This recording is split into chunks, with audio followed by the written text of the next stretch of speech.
அஸ்ஸலாமு அலைக்கும். Welcome to foodie with Binu channel. Hi friends, எல்லோரும் எப்படி இருக்கீங்க? நல்லா இருப்பீங்கன்னு நினைக்கிறேன். இன்றைக்கி நம்ம செய்து காமிக்க போகிறது முட்டை பிரியாணி. அதுக்கு முன்னாடி நம்ம சேனலை சப்ஸ்கிரைப் பண்ணிவிட்டு பாருங்கள். இப்போ அதுக்கு சைடிஷ்டாக முட்டை பிரியாணிக்கு ரைத்தா வச்சு தான் சாப்பிட்டேன். நம்ம இப்போ 6 முட்டை 7 முட்டை எடுத்திருக்கேன். அதில் அரை டீஸ்பூன் சால்ட்டு போட்டு அதை வேக வச்சு ஒரு ஓரமாக எடுத்து வச்சிடலாம். ஜீரக சம்பா அரிசி இல்லைன்னா நம்ம தாவூத் அரிசி எடுத்துக்கிடுங்க. நான் ஜீரக சம்பா அரிசி தான் எடுத்திருக்கேன். முதல்ல க்ளீன் பண்ணி எடுக்கிறது நல்லது. அரிசி ஊற போட்டுட்டு நல்லா கை வச்சு நவுடி பிசைஞ்சு கழுவும் போது அரிசி உடஞ்சிரும். அதுக்கு முன்னாடியே கழுவி க்ளீன் பண்ணி வச்சுக்கிடுங்க.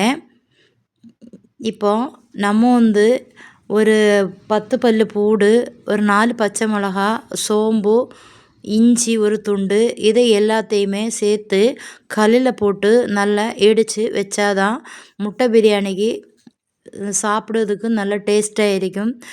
மிக்ஸி ஜாரில் நான் அரைக்கலை. இப்போ 3 தக்காளி எடுத்துக்கலாம். அதில் மல்லி இலை, அரை டீஸ்பூன் சால்ட்டு நல்லா அரைச்சி நல்லா பேஸ்ட்டாக அதை எடுத்து வச்சுக்கிடுங்க. ஏன் இப்படி அரைச்சி நம்ம பிரியாணியில் சேர்க்கும்போது இன்னும் சுவையாக இருக்கும். அதுக்காக தான் இப்படி அரைச்சி சேர்க்குறோம். நல்ல டேஸ்ட்டாகவும் இருக்கும்.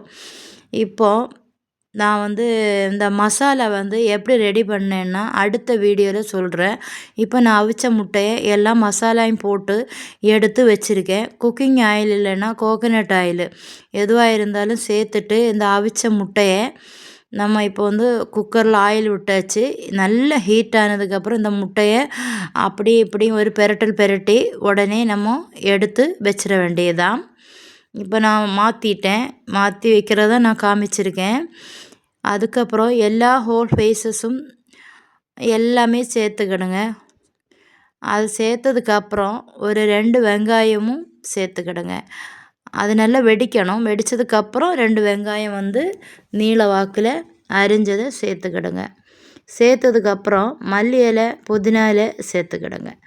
அப்புறம் இஞ்சி பூண்டு பேஸ்ட்டு இடித்து வச்சுருக்கோம். அதையும் இதில் சேர்த்துட்டு வெங்காயம் சேர்த்து நம்ம இப்போது அரைச்ச தக்காளி விழுதையும் சேர்த்துடலாம். இப்போ ஒரு அரை கப்பு தயிரும் சேர்த்துட்டேன். ஒரு டீஸ்பூன் வத்தல் மிளகா பொடி, 1/4 டீஸ்பூன் மஞ்சள் தூள், சிக்கன் மசாலா வீட்டிலேருந்து தான் 1 டீஸ்பூன் சேர்த்துக்கிடுங்க. நான் ஆச்சி சிக்கன் மசாலா 10 ரூபா பாக்கெட்டு தான் வாங்கி சேர்த்துருக்கேன். சேர்த்துட்டு நல்லா மிக்ஸ் பண்ணி விடுங்க. நல்லா மிக்ஸ் பண்ணி இந்த பச்சை வாசனை போனதும் நல்ல சுவையாக இருக்கும் இது சாப்பிட்றதுக்கு. இப்போது ஒரு கப் அரிசிக்கு 1.5 கப்பு தண்ணி சேர்க்கணும். தாவூத் அரிசியாக இருந்தால் 1.5 கப்பு சேர்க்கலாம். இது ஜீரக சம்பா அரிசியாக நான் எடுத்திருக்கேன்.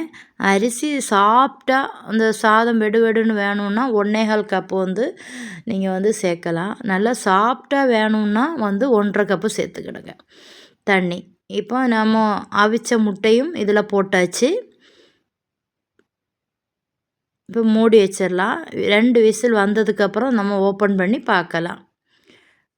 ப்ரெஷரெல்லாம் அடங்கினதுக்கப்புறம் தான் பார்க்கணும். உடனே ஓப்பன் பண்ணி பார்க்கக்கூடாது.